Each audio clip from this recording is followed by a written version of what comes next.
Hello friends, welcome back to my channel. I'm Kayla. This is a 24-hour reading vlog and then a 24-hour reading vlog. This video is split up into two different 24-hour reading chunks. The first 24 hours, you're just going to spend the day with me, a full 24 hours starting now. Where's my phone? I have to drop off my vehicle for maintenance at 10 a.m. So the vlog starts at 10 a.m. today. This is the first time I've spoken out loud today. Apparently I don't have a voice. The vlog starts at 10 a.m. and it's gonna end tomorrow at 10 a.m. and we're just gonna see how much I read in a typical 24 hours, a typical day in my life. After that, I'm going to read for 24 hours, like put a stopwatch on my phone, start it every time I read. As soon as I stop reading, turn it off over and over and over again until I hit 24 hours of reading and we see how much I can read in that time. Usually the reading vlogs that I post are about the theme of the actual vlog.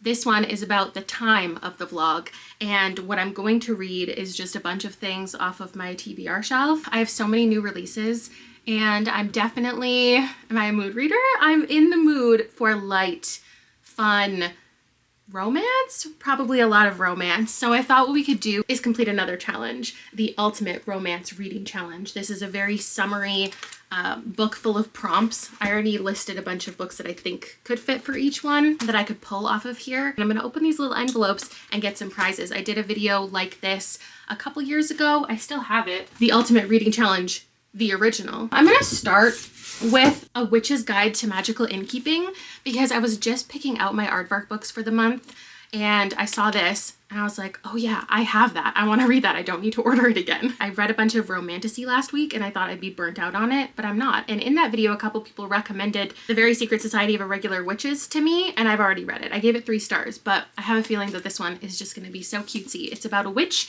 who runs an inn, but she loses her magic and then falls in love at some point. So I assume within the next 24 hours, I'm going to complete this. I doubt I'll read anything else. In a typical 24 hours, I read 1 book. So right now I have to go drop off my Jeep to get serviced. I don't know what's wrong with it. I think I need a new sway bar. I got a new sway bar like 5 years ago and it seems about time for another one. And my mom's gonna pick me up. And I don't think we're filming like for the next buzzword thing because we only filmed the last one a couple weeks ago, but we are gonna go book shopping because it's a Tuesday and I'm gonna go to the bookstore to film my typical TikTok about all of the brand new releases that come out every Tuesday. So I'm gonna bring this with me, though I don't know how much reading I'm really gonna get done. I don't read a ton in the morning. Like usually once it hits noon, that's when I'm reading for like the bulk of my day, and then I read a lot in the evenings. Although these days that is a little bit different because I have the option to read during the day a lot more than I used to, and like there's good lighting. I'm not right now, but there's typically better lighting during the day, so I've been reading during the day just so I can vlog during the day. But right now you're just gonna follow me around if that's okay with you.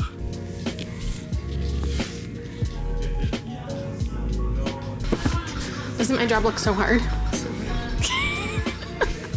Baby Dragon Cafe. I've read that one too, it's not very good. Is she gonna buy the sequel to Lights Out? Let's find, oh, it's not here. This book is so much bigger than I thought it would be. I thought it'd be a little paperback. It's huge, look at the cover. It's so pretty. Okay, it is 4 hours later. It's 1 o'clock. I just paid $300 for a new sway bar and the links to my sway bar, whatever that means. We went to the bookstore. We got some bookmarks. We got soft pretzels. We got booster juice. I filmed my TikTok, so now I'm gonna go home and edit that and edit a video, make Liam lunch, and I had like 10 minutes to sit and read before my vehicle was done.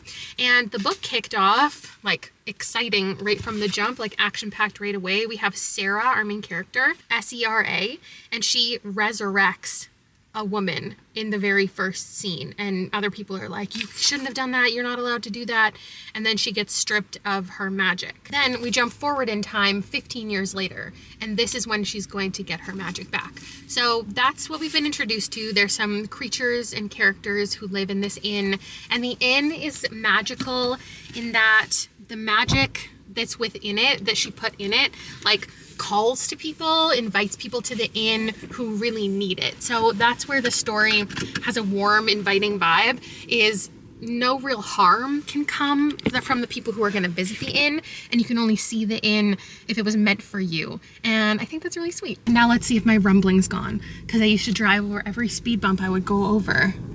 It would rumble. Let's see, here's a big bump. Oh my god, no rattling. Incredible. On my way home, I just stopped at the library to grab a couple things. I couldn't remember what I was supposed to pick up. They were in the holds area waiting for me. Those are for my mom. And then this was there, which I definitely forgot I ordered. It's the Strawberry Patch Pancake House, because a couple months ago, I made this video where I was reflecting on my 10 years of vlogs and talking about the TBR I would make for each video now if I were to redo it. And this was one that I was thinking for the rabbit vlog, because there's a cute little bunny on the cover. So maybe since I forgot, well, I was kind of like creatively tapped out for July. I didn't do a 10-year reflection in any capacity. I guess we can call this vlog kind of the 10-year reflection, because a bunch of the books that I'm reading for this video, especially if I read this one, is kind of the part 2 to that video where I discussed new TBRs I would create. Because this I also listed for some reason. I can't remember what it was, but I'll put together all of the things that are happening in my brain and I'll try to make it make sense when I get home.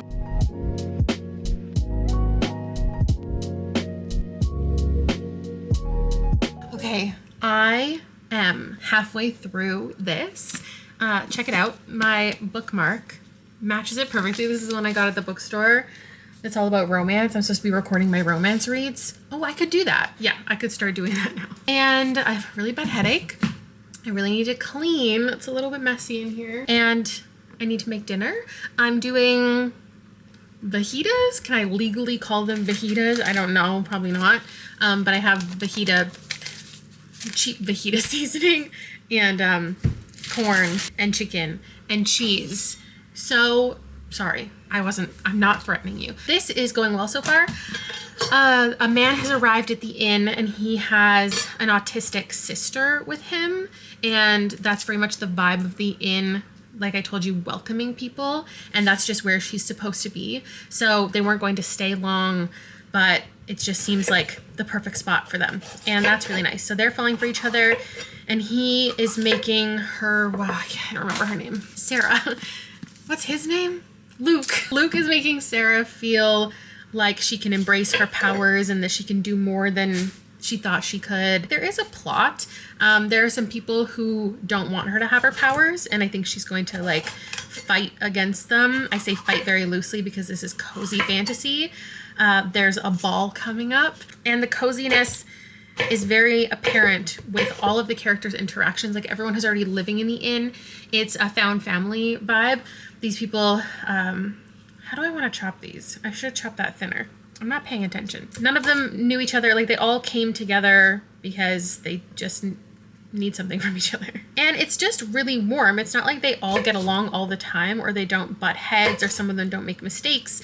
But every single time something does happen, like the whole group is together and they're like, everything's okay. Like everything's gonna be okay. Even though you made this mistake, we still love you. Even though you don't have magic, we still support you. No matter what you do, everything's gonna be okay. And it's not as like reiterated like that, like I'm saying, but that's just the overall tone of the book and why it feels soft. Anyway, I'll give you my final rating on this in just a sec.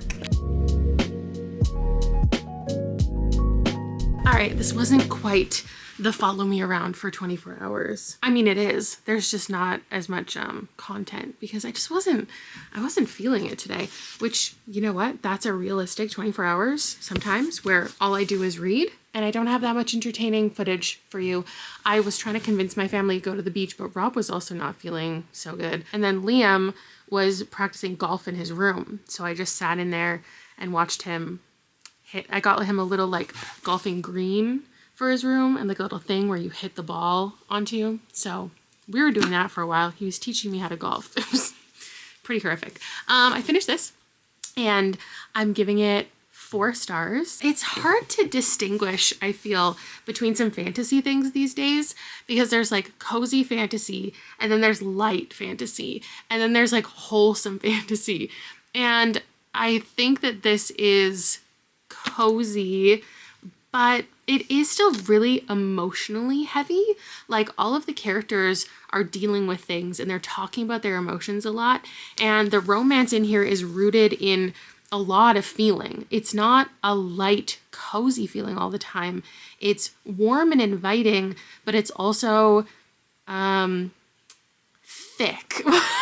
was trying to think of a different way for heavy, because it's not heavy. It's just like there's a lot of emotional weight to the romance and everything else. So I've seen a couple people say that they thought the sex scene was not appropriate for the book, and I disagree. I think if it was just cozy and it was just light and it was fun and it was silly, then the sex scene, not just the way it was written, but having it at all, like maybe it should have been written a little bit differently. But because of the heaviness of their relationship, I feel like the emotional weight of that scene like worked. I think it made sense. And you know how picky I am about those scenes. I talked about it a lot in my big romantasy vlog recently. I don't want to harp on, you know, the list of traits that I'm looking for, because I understand that I wasn't reading this in order to find those things. But if you are looking for the same list as me, like I guess I'll check it off and tell you how it fit. It wasn't dark, it wasn't wholesome, it wasn't between, but it wasn't fun. This wasn't a rom-com, but it was a feel-good book for sure. And I think that maybe steamy scenes can be feel-good too. What am I opening for this one?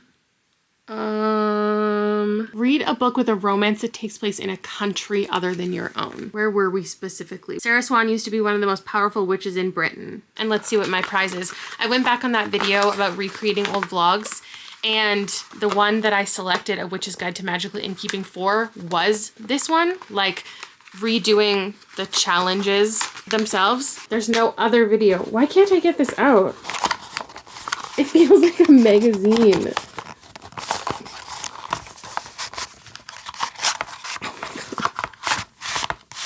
I should have set up my tripod, but I didn't know what I was doing.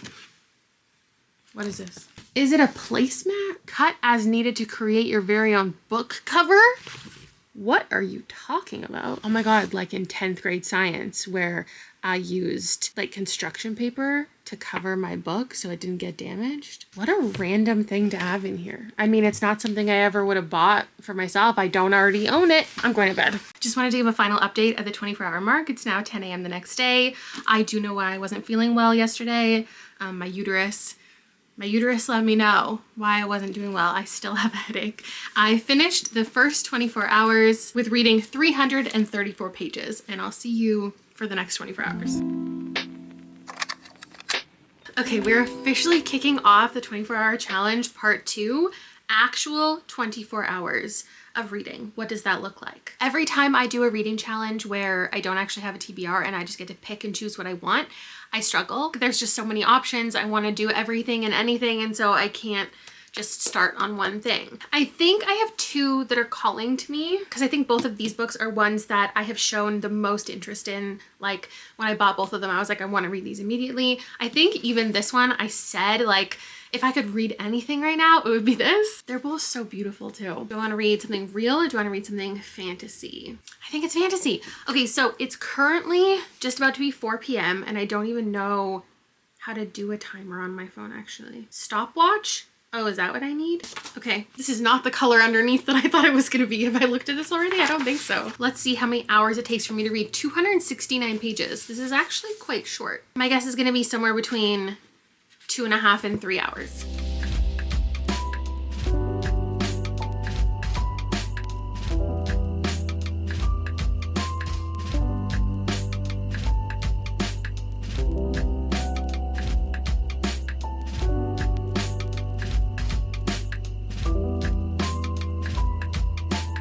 Okay, it's been 1 hour. That's thunder. Our power has already gone out 3 times this week, so a thunderstorm is definitely going to make that worse. 1 hour, 83 pages in, and I like this so far. We just had our first like steamy adjacent scene, and it felt like it happened very quickly, but considering that was a third of the way in almost, like I guess it's fine. You know me, I love a slow burn. So we have Guinevere, who comes from upper society, and she's been very coddled her entire life, and at this point she's about to go off and be married to someone. She gets in a little kerfuffle, and this man, orc, saves her.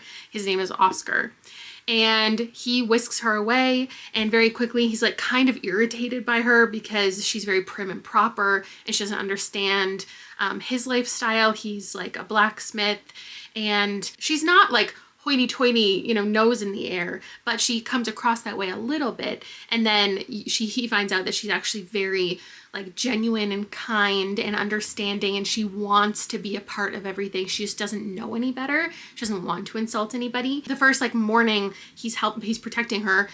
He like kept her for the night, and he was like, we'll figure out whatever we need to do out tomorrow. He's like, I can't wait to get rid of her. But then he starts to find her really charming, and she leaves in the morning. She's like, I'm gonna go to the shops. There aren't really any shops. There's a couple like bad creature men who take advantage of her, and he has to save her. And were they creatures or were they men? I don't think I fully understand like the world. Like, are any of these proper human? Like, is Guinevere a human, or is she just some other type of creature? Forgive me, I don't know anything about Dungeons and Dragons, which is the inspiration for this. It's from Critical Role. Still don't know what it is. I've had a couple people explain it to me. I think it's like a group of people who play Dungeons and Dragons on the internet, and I don't know, like sit around and play and create little storylines. Like, I've seen Dungeons and Dragons played in Stranger Things, so I guess like you make up your own idea of what's happening. Campaign. It's called a campaign. But anyway, now they're on a little journey together trying to get her back to where she belongs, and he can go back to his real life, but they're getting closer. They're opening up to each other. Anyway, so I guess the Critical Role people like made up this story of these characters, and I don't know how much of it is already established like within the gameplay, or how much of it was just an inspiration like taken and put into this book. Or wait, maybe it's that the book is in the game, like they play the campaign and their characters are reading this book. I think that's maybe what it is. I don't remember. We're gonna go have dinner, and then I'll press play again on my stopwatch and see how far I get. Folks have varying interest. There's Tusk Love. That one's a little more saucy. If you want something more gentle, something that's more of just a classic love story, we have Guard of My Heart. I want to buy Tusk Love, please. But they can't, because what would the parents think? Yeah. What's the name of the half-orc? Oscar. Oscar. With a K. Oscar. What you reading there, Jester? Nothing, Oscar.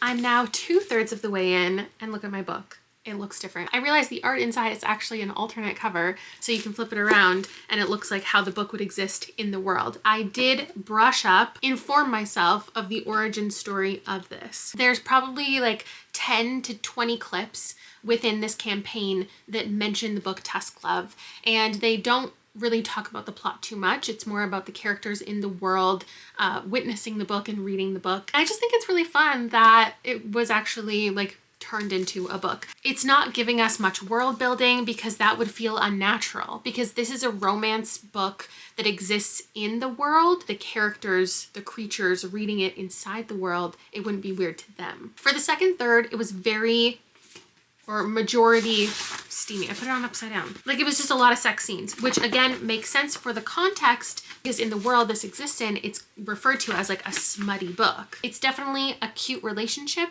It's warm, it's definitely sexy, and I like Oscar because he's, you know, really protective and intense and strong, but he's not overbearing. In every single situation where he could be like overtly like controlling or making decisions or whatever, he is asking Guinevere what she thinks and how she feels. They're both very much like, oh, this person couldn't possibly like me. That's the number one conflict, and I think that's fine, because I don't want this to have some big like drama between the two, and it doesn't feel like that's what it's going to do. So the fact that they're both interested in each other but can't imagine the other person is interested in them, yet they're in this physical relationship. It's just about romantically, can they really be together? I think yes. All right, I can only share my final thoughts as somebody who, like, again, doesn't have information, or like I have no investment in the original kind of inspiration for this. I'm sure if you do have the background and you pick this up because it's a Critical Role story, you'll get even more from it. I'm giving it 4 stars. I like it as much as, you know, Paladin's Grace and A Feather So Black and the 4-ish star Romanticides that I read last month. Really happy to have read it. It was the perfect tone. It was fun, it was funny, it was light. There was a lot of plot in that final third, and things happened way too quickly. Like, everything that we were ramping up to, all of the actual plot outside of their relationship, it happened way too quickly. I could have done with like 50 more pages for that to be super successful. And from here, I'm going to open the one that says genre bending. The one right here, I think it actually says romantasy on it. Romantasy or sci-fi. Wait, what is this? This is so cute. Oh my gosh, I love this. I already like this one better than the original challenge book that I had. It's obviously meant to stick on something. It looks like a card holder to me for like a library card. I could put like maybe short little pens and pencils in it, you know, like a golf pencil or post-it notes. What do you think it is? Stick You stick it to the back of your phone. I was thinking it was more bookish. I used to sell them at Ghost Armor. Oh, That was I one of figured our it was things we for something book related, like to stick on my Kobo. Wait, it literally matches matches my your phone phone. case. That's crazy. What the heck? That's so cute. Actually, I think it's Pop Socket makes one that has that with a Oh, pop you're socket right. behind it. You're right. Oh, maybe there's an explanation of what it is. There's a charm bracelet in here. I think it might be this one. Write a love letter to your beau, your friend, or yourself. Dearest Kayla, you are beautiful. Kayla. Now give me that charm bracelet. I really hope this is the right one. It's a keychain. Oh, it's a cute keychain. It says romance mix on it. I stopped this book at 3 hours and 11 minutes. So that's where I'm at in the 24-hour challenge. See you tomorrow. Hello, hello. My cramps are out of control today. I am not feeling good, but I'm gonna read and I'm gonna eat a yogurt bowl because those are the good vibes. Liam just left to go golfing. So I have about 3 hours until I have to pick him and his friends up. So we're gonna start the timer. And today I'm gonna read When Javi Dumped Mari. Mia Sosa wrote one of my favorite romances and one of my least favorite romances. So this is kind of a third time's a charm situation. The reason I'm starting here is because I want to recommend to you grated peach in your yogurt bowl. I saw a TikTok that was recommending this snack and it was just like grating a frozen peach and putting like honey, I think it was honey with it. I haven't tried that, but I usually add honey to my yogurt because I get yogurt that's like 0% anything. And so it doesn't really like taste like much. I know some people don't like the flavor of Greek yogurt, but I feel like it's best when there's a little something mixed into it. And I don't like flavored yogurt, but I like making my own flavors in my yogurt. Look how fun.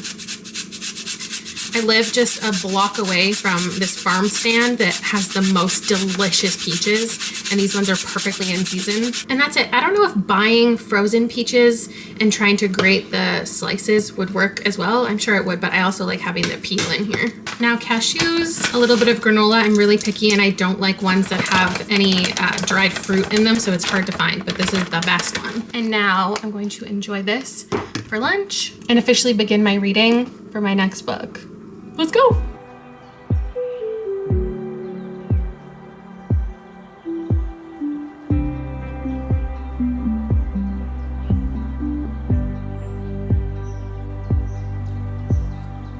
I have officially hit the 4-hour mark of reading for this challenge, and I'm not sure I'm into this book, but I don't want to DNF it. Like, I'm interested to see the journey that this friendship is going through. The book opens with her inviting him to a dinner where she introduces him to her fiance. And before this moment, they have always agreed that they're going to vet each other's partners and not get into anything with anybody without the other person's like approval, basically. Like, they're super, super close. So it's really unexpected that she would not only start dating someone, get serious with someone, but then get engaged without telling Javi. So it opens with them going to dinner, meeting this man, and he says, basically, tell me how you guys met, because he wants to get to know Javi. And then instead of them telling the story, it jumps us back in time to when they first met and goes through their time together at college and all the things that they did together and how they kind of friend zoned each other and how they got into the situation. And then it comes back to current day for just a little bit, throws us back again. I like it because with A Friends to Lovers or Second Chance, my biggest complaint is always that I didn't see the beginning of the relationship, and it's hard to be invested when all the relationships are already established. But in here we are getting actual timeline in the past. I don't know if I like them together. I don't know. I just don't feel super invested in them. I find Mari kind of annoying. Javi is really flamboyant. I don't know if I'm feeling what they're feeling. They're saying they're feeling things like, I've always been interested. They even like when they're just friends and they're going to dinner to meet this man she's engaged to, she's talking about how hot Javi is and how he's dressed so well and how she's always thought he was like so perfect. And it's fine because well, it's not fine because she's in a relationship with someone else, but she is establishing to us as the reader that like, this is the relationship she feels like is good for her and it feels like the right thing to do, even though she doesn't feel all of the feelings she feels for Javi. But she can't go there with Javi. She shouldn't go there with Javi. Javi wouldn't want to anyway in her mind. And so she's like, this man is doing the same kind of career as me. He's perfectly nice. He has money. He's nice to look at. Like I might as well go for it, and like sucks for that guy. But I also have the feeling the book's gonna make him suck just so we like Javi more. I don't know. I want more of the current timeline, I think, just to add the mess, because the throwbacks, yeah, I'm not really vibing with these characters. I have to go pick up the kids and I don't like this book. One, the pop culture references don't feel necessary at all. Like they're trying to establish a couple different timelines. It doesn't matter. It could so easily just say 5 years ago, 10 years ago, whatever. And then also Javi is so cringe. An example of two of those things happening at the same time is like Javi goes, Alicia Keys' new song, Girl on Fire, is playing on the radio. I'm a boy on fire, but in a different way. And then we got a sex scene halfway through the book in a place that did not feel genuine, authentic, leading up to at all. And I'm actually very annoyed by it. Not that this book promised a slow burn or anything, but like, it just didn't feel natural. I don't feel like we were building to it and suddenly they were like, what? I thought the story was going to lead up to them being together now. Oh God, I'm annoyed. It was so abrupt and it feels like it was just put in there in case some readers were getting bored and didn't want to wait for a sex scene. Oh, and also the humor. Mari's like at a party eating meatballs, loudly goes to the room. I love balls. Oops, did I say that out loud? Like, come on. I've made it to 6.5 hours almost. I finished when Javi dumped Mari. The book did a good enough job of exploring why he was like turning her down a lot. But Mari is stronger than me. She is more confident than me. She is surely more mature than me, because I would not have continued to go after this man after he said no thanks as many times as he did. Considering they're like best friends and they get into some wacky scenarios, which is what Mia Sosa does best, this book never really felt fun. There was always this underlying like intensity and sadness going into every scene. The couple scenes that were fun and silly, like there was a costume party, there was a truth or dare game, moments of reprieve from the emotional turmoil we were wading through, but they just never really felt fun. And I know Mia Sosa can do a rom-com. There was another sex scene that felt completely out of nowhere and didn't make sense where it was, and it started in an argument, which I don't really like, and not in like a heated, the tension is mounting and they just get it on. It was more like they're insulting each other and then they're like, let's not do that anymore. Like, this isn't us. And then they just get it on. Okay. I don't know what Javi has going for him. I don't know why Mari is interested in him. I'm supposed to think that this guy that she's getting married to is not a good idea for her because Javi's the love of her life.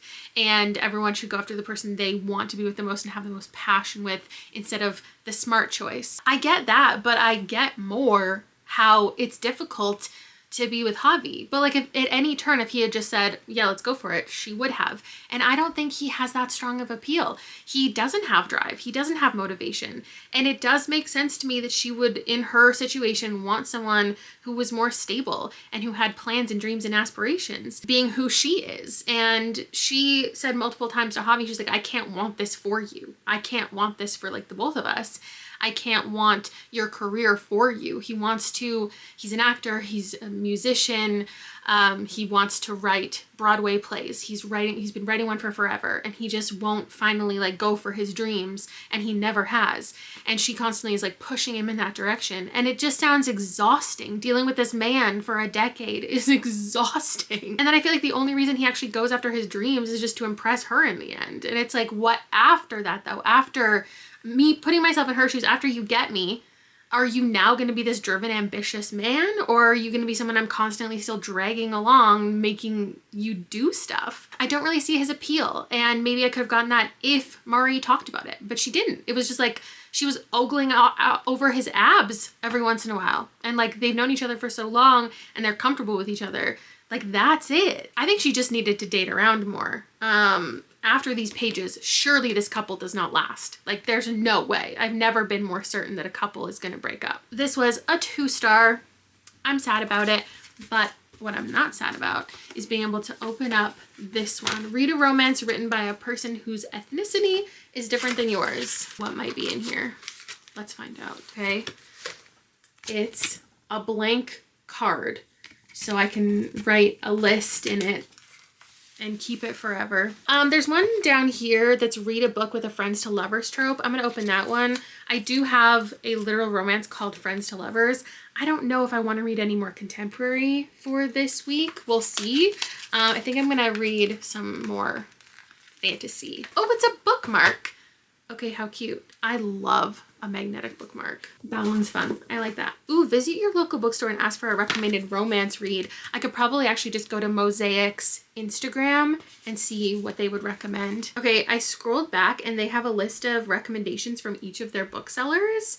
And Cassidy is holding Spark of the Everflame, which I don't actually own. I was in Mosaic. You saw me there. And I picked this one up. And then it had ugly sprayed edges, so I decided not to. This would actually be a good pick because it fits for one of those TBRs that I was planning on redoing, and it was where TikTok chooses my TBR. So like I did the video originally and I was talking about how I would redo it, and Spark of the Everflame was in there. It was one of the books that I had screenshots of because I keep seeing it talked about on TikTok. And no, I don't trust book talk recommendations. And I think since posting that, a bunch of people told me Spark of the Everflame is not a good idea, but I think it is. I actually already have the audiobook. I checked out like a whole bunch of romance at the beginning of the month. Super quick update. I just washed my hair because I have a hair appointment tomorrow. I wanted to check to see if the book that I'm reading actually fits for any of these. Otherwise, it's a waste of time. Just kidding. You are currently balanced on, count them, 10 volumes of Solo Leveling. Perfect. I have been listening for 2 hours. I'm between like 20 and 30% of the way through the audiobook.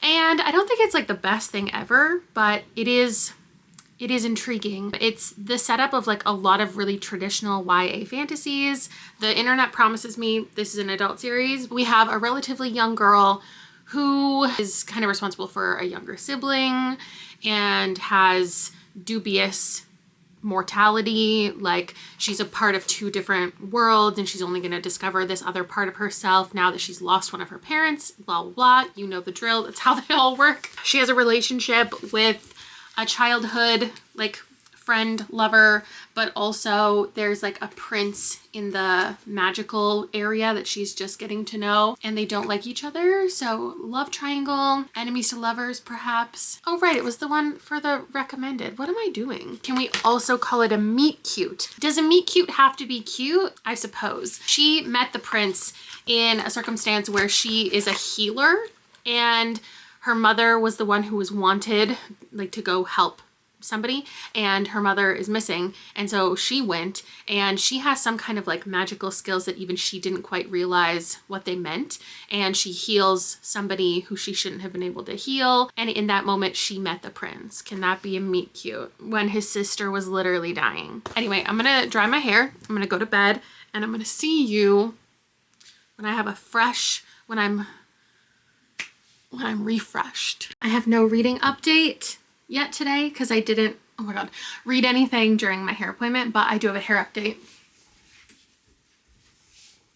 Ta-da! I just wanted to show you before I like put it up into an ugly bun or something later. I'm gonna continue Spark of the Everflame. Well, actually, I read a little bit on the drive. I did start my timer like on the drive there. It was like 20 minutes. And I don't feel like I really got any more into the book, but it continues to remain really traditional where we have this girl who is now uncovering 2 different worlds that she equally belongs to. They kind of both hate each other, and she's going to, I'm sure, come to understand that the reasons aren't gonna make the most sense, and it's not everything that she's been led to believe her entire life, that the entire world exists differently, and their perception of her original group of people will be challenged, and like everybody, I mean, not everyone will suddenly get along. I'm sure we'll have war and destruction and horrific things, but it's all about like understanding each other by the end. Let me know if I'm wrong. I hate DNFing. I don't like to do it. I don't want to do it.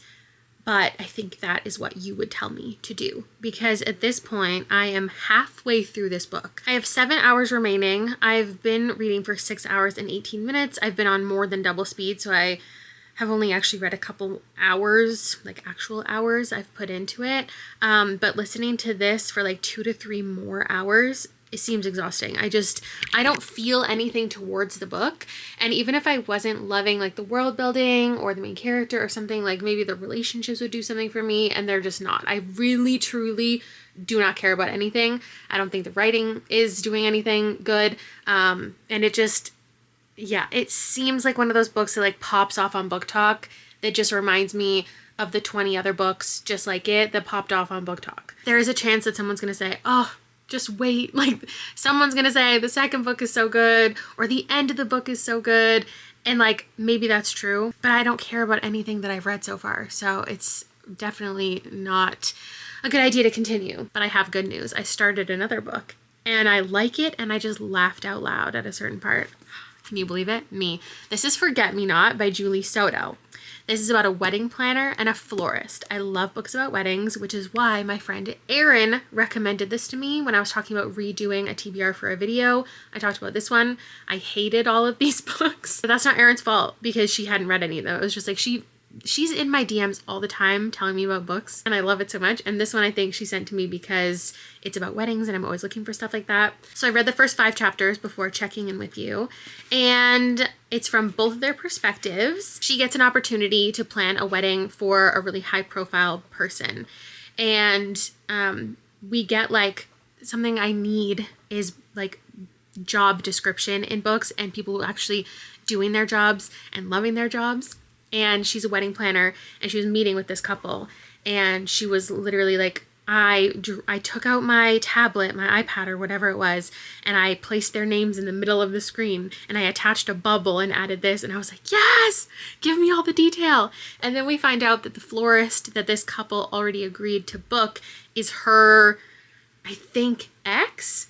And we're getting from his perspective, and it jumps back 5 years in the past when they originally first met, and it was at a wedding. I just love the vibe between them. And then so she has to call him. I guess they haven't spoken in years, and they don't have a relationship at all, but they know they work in the same industry. He doesn't want to be a florist though. So I can already imagine where his storyline's gonna go, and she's gonna help him, I don't know, like find what he really wants out of life. But she had to call him for the first time in like so long, and so she got her friend to do it.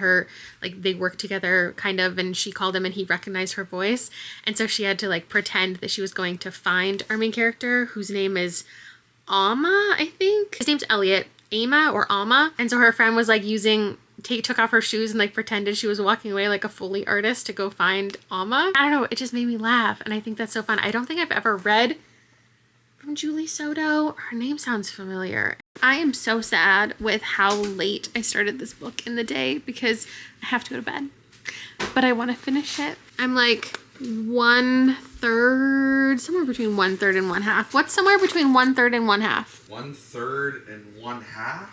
2/5? Yeah. Isn't it? 4/5? 4? Wait, what'd you say? 3/5. No, that'd be more than halfway. Yeah. Between 1/3 and 1/2. Oh, 1/3, sorry. The thing is, I haven't given a contemporary romance 5 stars in 2 years and 7 months. I just did the math. And I don't want to get my hopes up, but this really does feel like it could be a 5-star romance. And maybe it's because this is recommended by Erin and she actually read it. She read it first before she recommended it to me. Also, Gabby's been recommending this to me. 2 people who know me very well. So Amma is planning this wedding and she loves her job. She is obsessed with her job and it's like all she cares about and it's all she does, to the point where she doesn't really take care of herself. And so, you know, her engine light is on and she's out of all of her whatever fluids in her vehicle because she's just so hyper focused on work and the creative things that she loves to do. Relatable. And then as soon as Elliot finds out there's something wrong with her car, of course he's gonna take a look for her. Also, her clients, these 2 women who are getting married, are conspiring to get Amma and Elliot to date unbeknownst to them, they already have dated. And we still don't know like what went wrong, but they clearly had something like bad happen between them. It's not necessarily light and fun, but there are moments, especially because we get flashbacks that are fun, like him guessing her name and just like all of these cute little moments, because her name was a nickname and he was guessing all of these things, and of course her name is related to flowers. It's not like super light and sweet the whole time, but I just know that there's gonna be heaviness that comes with it. There's gonna be some emotional turmoil. We're gonna find out what happened between them. It's gonna be like, drugs. No. Yeah, probably drugs. Why are you saying drugs? Because that's what she was doing. She was doing drugs? 100%. Adderall. She was up. Maybe some dillies. You can tell. Look at that face. That's I don't sleep very much because I have to cram for school and I get hooked on Adderall for sure. Okay, stop. But what I think is going to happen is like this wedding's just going to get too big for her. It's going to start to stress her out, and probably then also me as the reader. Anyway, I would stay up all night reading this if it was reasonable, but I must sleep and I have to stop my, oh my God, I've been talking for 4 minutes. I have to stop my little clock. I'm about to hit 10 hours, only 10 hours of reading. I feel like I've read so much. Maybe I should have made this a 12-hour challenge.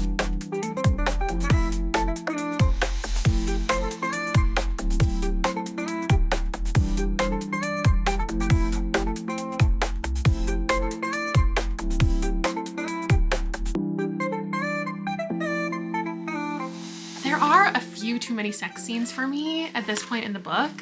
It's funny because it's kind of similar as far as like throwbacks to the other timelines as when Javi dumped Mari, but the scenes all like the tension is definitely mounting and they make sense. And also it's about like the chemistry that they have in the current timeline. And so us reflecting on the scenes from the past, especially because there's not that much else to flash back on, it makes sense. Like they don't really have this friendship, this rapport. They just feel very lusty over each other, but they cannot be more. Not to spoil why, but it's just like it's a decision that has been made that they are just going to be physical with each other. So that's the only scenes we get to flash back on because there isn't like emotional connection, at least shared between them. Like maybe they have them internally, but it's just steamy scenes. And it makes sense because then you start to feel the tension in the current day because they still have all of these memories of each other, but they've had such a massive fallout at some point that we haven't quite gotten to yet, that though we're getting all of these flashback scenes, we still feel the tension and the yearning current day. It's working so well. What's also really working is Emma is pretty like self-involved. She's very focused. She's very type A. She has a plan and she wants to go through with it in like every situation in life. She just wants this sense of control. And every single moment where I'm like, she's getting a little too like selfish, she does something kind for him. She's going out of her way to surprise him with something or to show him something or just to say something that makes him feel seen by her. And the balance of all of that is just so perfect. I have passed the halfway point of this challenge. I'm past 12 hours now. I don't think this book was perfect. There was like a couple moments where a little cheesy. Like I said, there was maybe too many steamy scenes. There could have been a little something extra, but I'm gonna give it a 5. I'm gonna give it a 5. I can't believe I have a 5-star romance.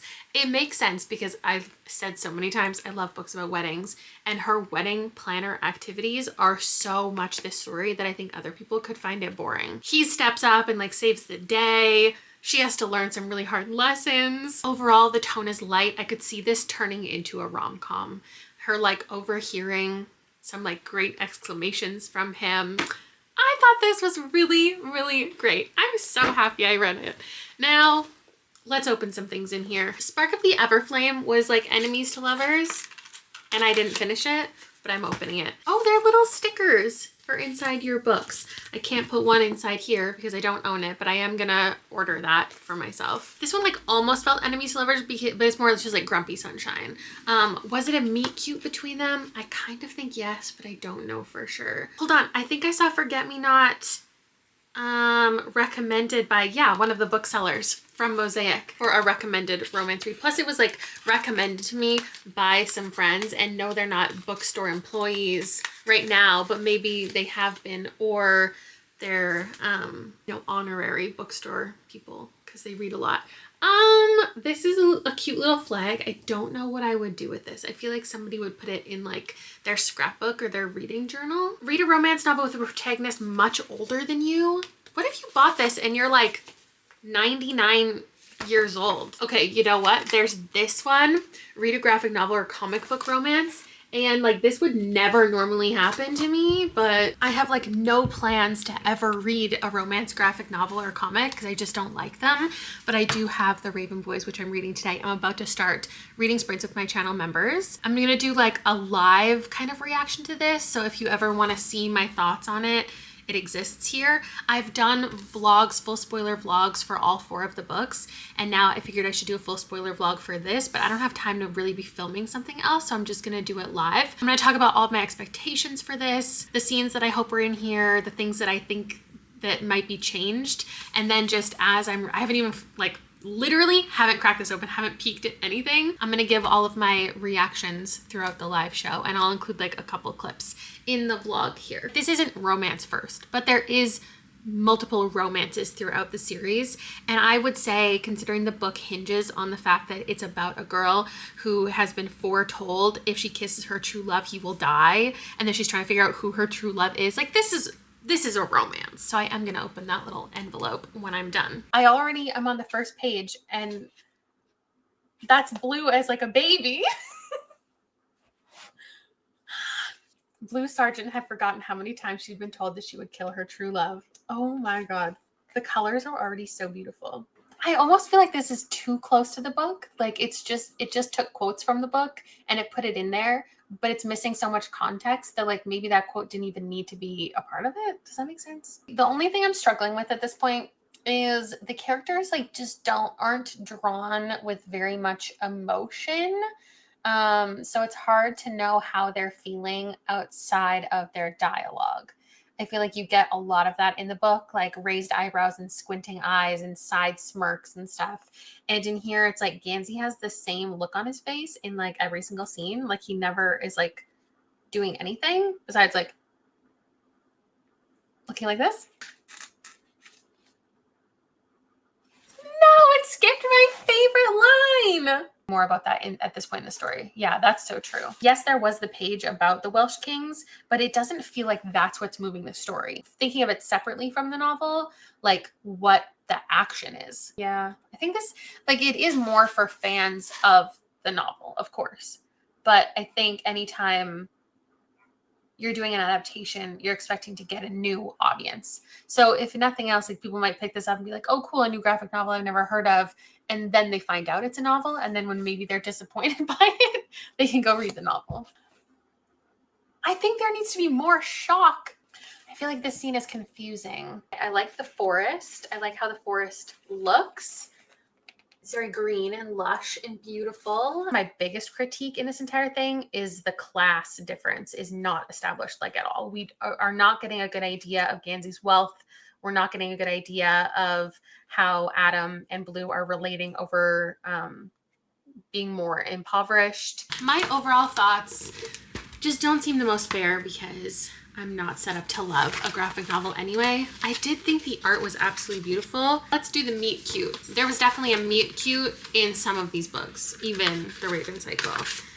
And we got a recipe journal, and it has places to put a recipe. You have to write real tiny though, which I'm good at. I think that this was made for casual fans of The Raven Cycle.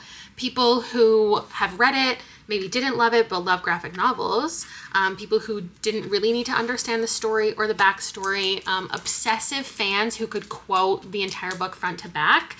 Maybe this is not for us because there were certain things that were missing or condensed and certain, backstory that's not included. There's no exposition in here. And I know, though I don't read a lot, like some graphic novels have whole panels of the backstory of things as well as the dialogue. And I just think that this was something that was intended to match the book perfectly. It's not something like a TV show or movie where you buy the rights, and even if the author is involved, like the showrunners or whoever take it in a certain direction that makes more sense for the medium that people are going to be consuming it. This was, let me take exact quotes and only the most important parts as if it was an abridged like audio experience, and then make the images match that. I would have preferred if somebody had taken the important scenes and done the art first, and then made unique dialogue that matched the story that we were watching unfold, because there were quite a few moments where the dialogue didn't seem like the exact perfect thing to be saying at that moment, didn't exactly describe what we were seeing or what we were feeling, but it just wanted to be exactly the lines from the book. And while I understand that the graphic novel accomplished all of its goals, it's just not something that I enjoyed. I liked the art. I'm going to continue to buy these and just look at them while reading the novels because the visuals are beautiful. There's like so many pretty colors, and I really like how they did flashback scenes. They made things like blurry. This is stunning, but it wanted to be too close to the novel, which doesn't sound like a fair critique at all. And I understand that because you want something that's true to the original, but I don't. I want something that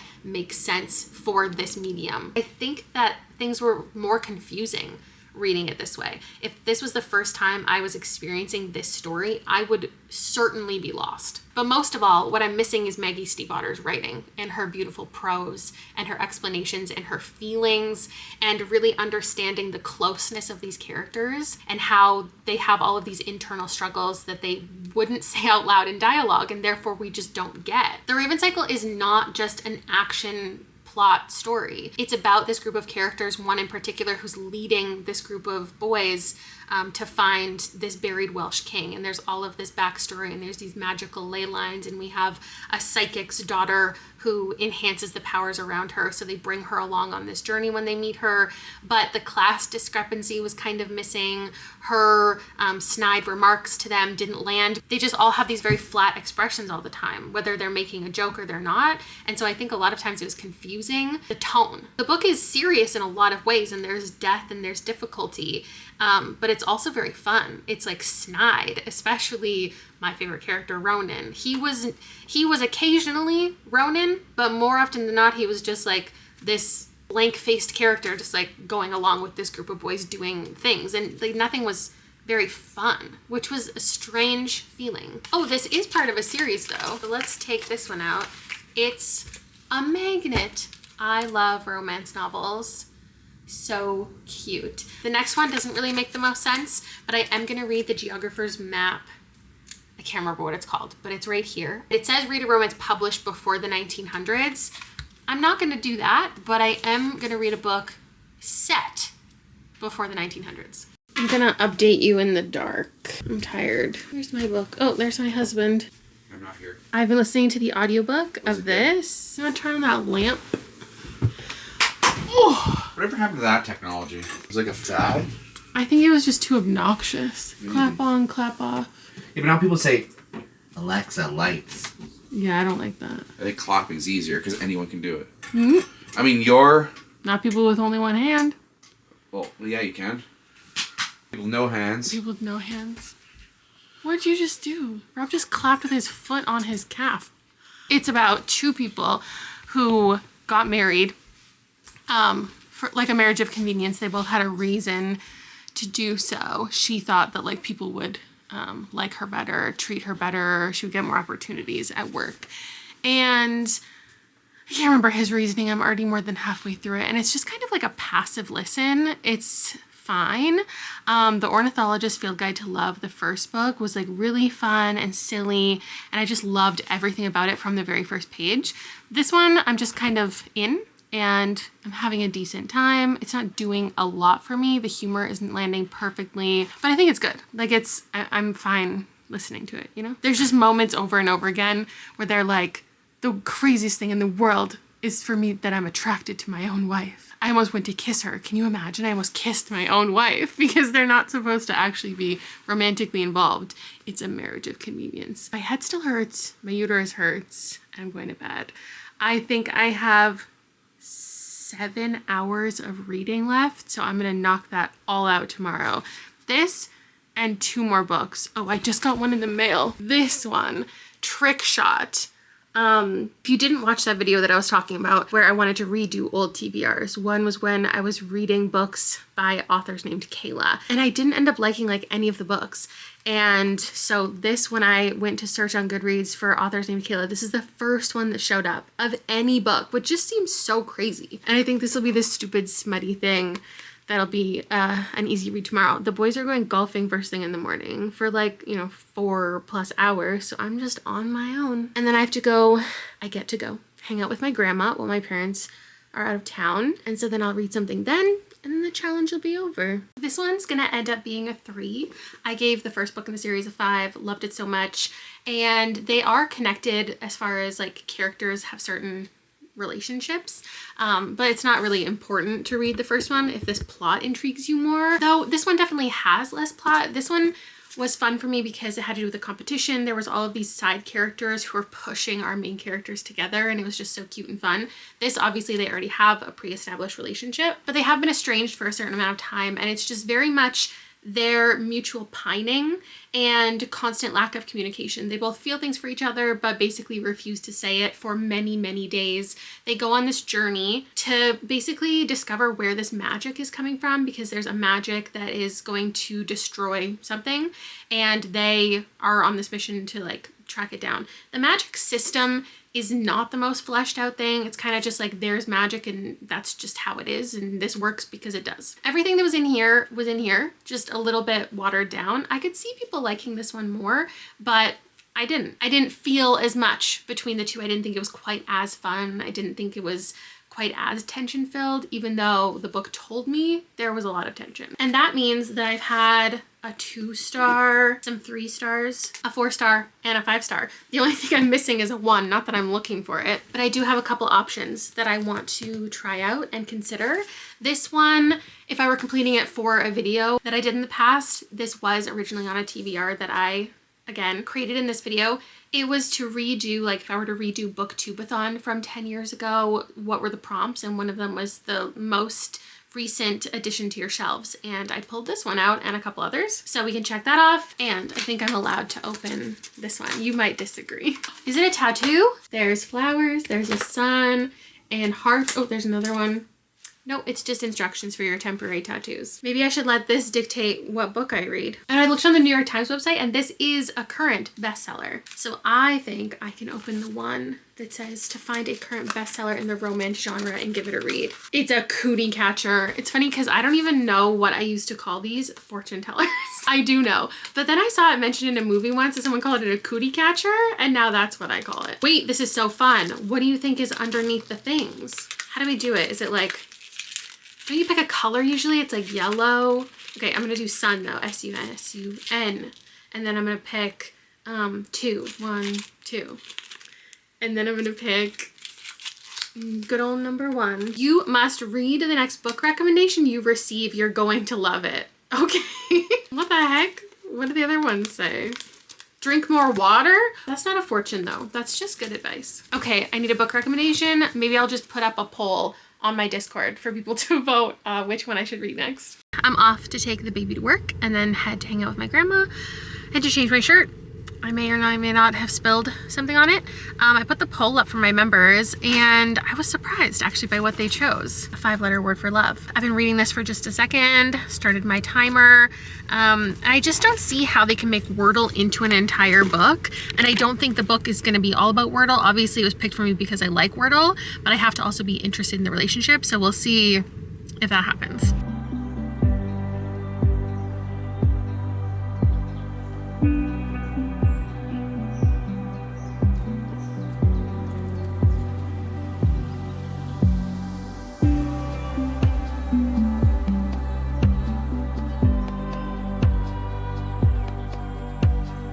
I think the challenge that I'm working on is, it says read outside. It says specifically by a lake or river. And I mean, you can see the lake from here. This is pretty grumpy sunshine. She's working as a receptionist at an auto place. And one of the mechanic guys is just like really unfriendly to her, to customers, to everybody, and she's just like very pleasant and very nice. And she's going on a series of dates and they're not going well. One day she needs help with her Wordle and she finds out the grumpy guy also plays Wordle. So that's gonna link them up. I think the writing's good so far. This has a pretty low average rating, which is why I was surprised that my members chose it. I thought maybe they'd go for Love of My Afterlife because it was in the Goodreads Choice Awards like last year or the year before, and it's pretty popular. But I think the second in line right now is Trick Shot, which I think they would just want me to read for like the silly smuttiness of it all.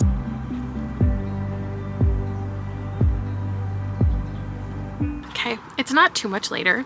I have gotten to chapter 13. It's a pretty fast read. I think I have to DNF it. I just don't think this is going to be any more than 3 stars. I find the main character, as much as I want to appreciate the sunshine part of the Grumpy Sunshine, she's insufferable. It's just her vigor for life. I really can't stand.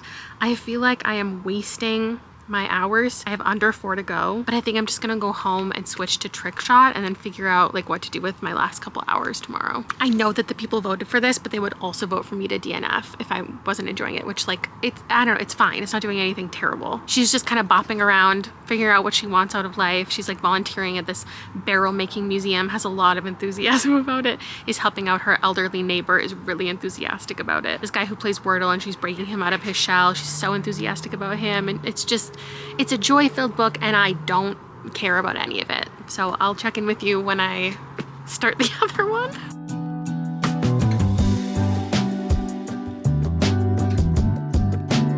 I feel like this is a good read because you know how in the wintertime you read summary books, so it feels like, you know, a tropical vacation when you're cold. This is a Christmas winter romance. No, it's not a romance. It's erotica, and reading it in the middle of summer just has that chilly feeling. So we have this man who is the identical twin of a famous hockey player, and he meets her in an airport and pretends to be his brother, or like she thinks that he's his brother and he goes along with it, and he wants to take her home to be with him and his boyfriend roommate. But surely before they actually do that, he's going to have to reveal who he actually is, and that's, I'm sure, gonna add some discomfort to the situation. Hopefully that happens sooner than later, because already like, ooh, that's uncomfortable.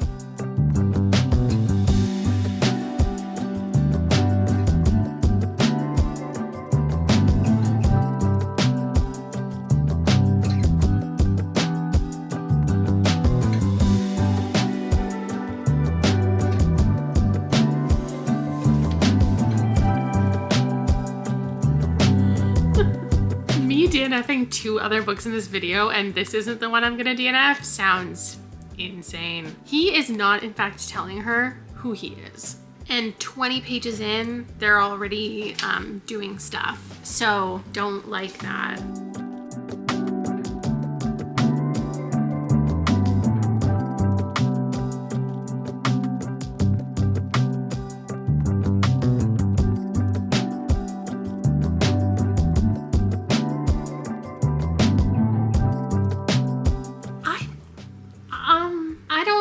I think I can let this be a part of my digital footprint. It was one thing when I was reading like the sentient object stuff and that erotica because it was like funny and I could share it with you.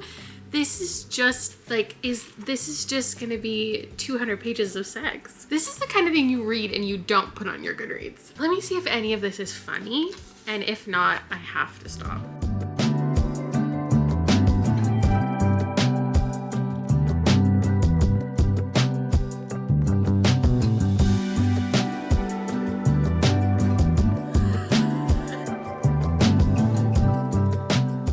So stressful. Stop calling her that.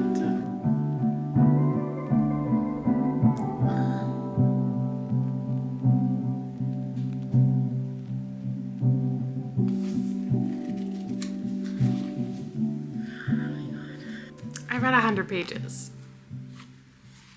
I cannot go on. You know, if the 24-hour reading challenge is doing anything for me, it's making DNFs easier to figure out, because it's like, do I want to waste my few remaining hours on this, no, it's making me feel ill. Some of you guys are just out here reading porn. Like when people talk about certain like romantasy books being porn, it's like I don't think they even know what is actually happening in literature, because this is crazy. Now what? I still have 3 remaining hours, so I could finish a novel. Next in line, I think, was this one, but whew, we'll see what happens. Good news.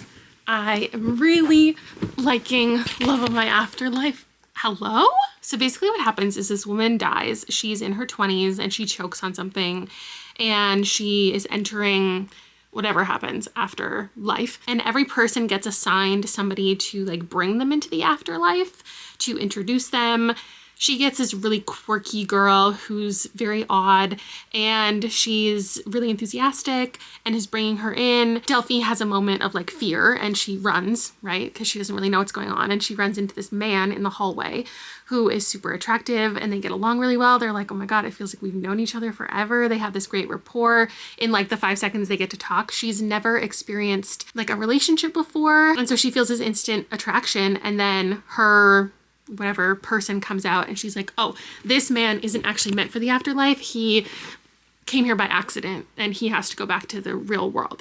So she sends him back. And then Delphi's like, well, what about me? Can you send me back? And her tour guide lady is like, no, that's like really extreme circumstances where we can send somebody back. And it's only if, you know, we need something done really badly and we can send you back to like run an errand. And in exchange for that, you get your life back. And Delphi's like, oh my God, give me something to do. I'll do anything. So she gives her that opportunity. Like, okay, go back to the real world and you have 10 days to find this guy that you just saw in the hallway. You have to figure out who he is, where he's from, and he has to kiss you. It's like a very fairy tale intro. And Delphi's like, this is like crazy.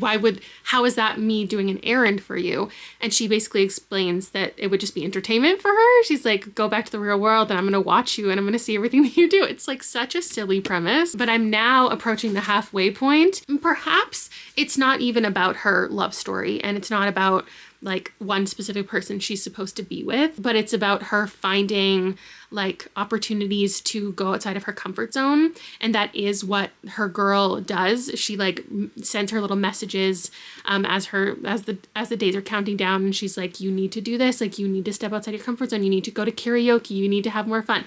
It feels like a lighter version of, what's that one called, where that woman's husband dies? It's like letters from him to send her everywhere to like open up her mind and have fun again. I had a feeling I would really like this, and I'm so glad that I made time for it in this video. And I'm pretty sure I have exactly enough time to finish it because that took me like an hour and a half, and in another hour and a half my time is up. And this timing just worked out so well. So I needed to DNF the books to get here. They said it couldn't be done. 2 5-star romances, not just in 1 year, not just in 1 month, not just during 1 week, but in the same video. This was great. With that said, it is predictable. It's cheesy.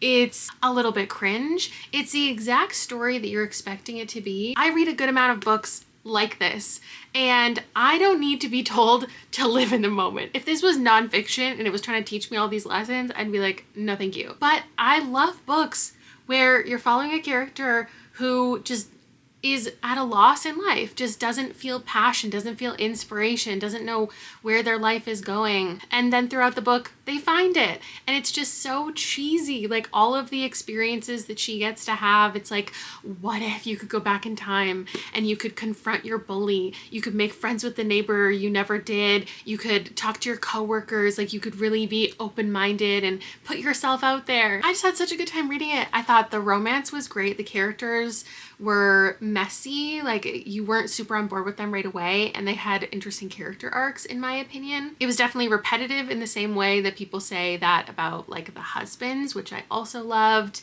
What else do I love like this? Like the Midnight Library. The ending was a little dragged out, but I feel like if it happened really quickly, I would have been annoyed as well, just with certain things that happened that I can't spoil.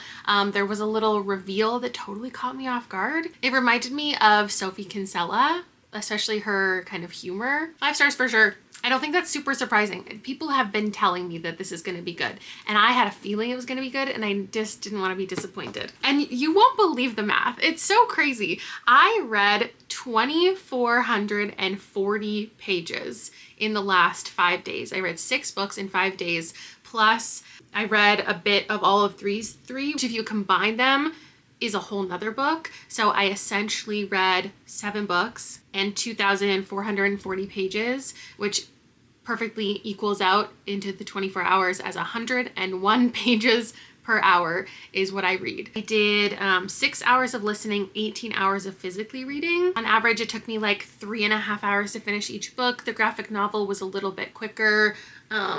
Whichever one was the longer took a little bit longer. I think Forget Me Not was the longest. Now let's see what the last things in here are. I feel like I was the main character. For one day, pretend to be the main character of the book you're reading. I didn't realize it said of the book you're reading, but I just want this. Main character vibes, it's a little notepad. This is quite cute. Let's open all of them up. Oh, you know what? I didn't read a queer book. We had queer side characters, but I was thinking about reading Kiss Me Maybe, or there's something else that I had in mind. I've got some little washi tape, is that what that's called? Read a memoir. That I guess wasn't gonna happen, about love and relationships. What's my prize though? Oh, it's a little eraser. Just if you were curious, everything that's in here. Make a list of ways to enjoy your company. Read books and hang out with yourself. This one is a patch, like an iron-on. Read something self-published. I didn't do that. Well, no, I did. I just didn't complete that book. I'm pretty sure that threesome book was self-published. This is the charm bracelet, I think. It's not what I had in mind for a charm bracelet. Read a summer romance novel outside. I did do that. Tabs? Tabs with writing already on it is interesting. I guess it's just to tab your book if you don't want to actually take notes on your tabs. Maybe people don't take notes on their tabs. I usually do. Write a list of 10 things you know or feel about love. That is not something that I will be doing. This is a flamingo sticker. Recommend a romance book you've read to a friend or family member. Well, you're my friends, so I recommend Forget Me Not. I think you'll dig it. And this is a giant bookmark. Wow. Read a romance novel with protagonist much older than you. I did not do that, but I'm gonna take the pencil anyway. It's hot pink. Love is a great beautifier. Louisa May Alcott. Sure. Learn 3 things about your ideal romantic destination. I don't think I have one of those. My ideal romantic destination is the drive-in movie theater. 3 things about it. It's been around for a long time. It's super fun. And I like their nachos. This is a sticker pad. I love that. I love the idea of these challenge books just because I want to know what's in it.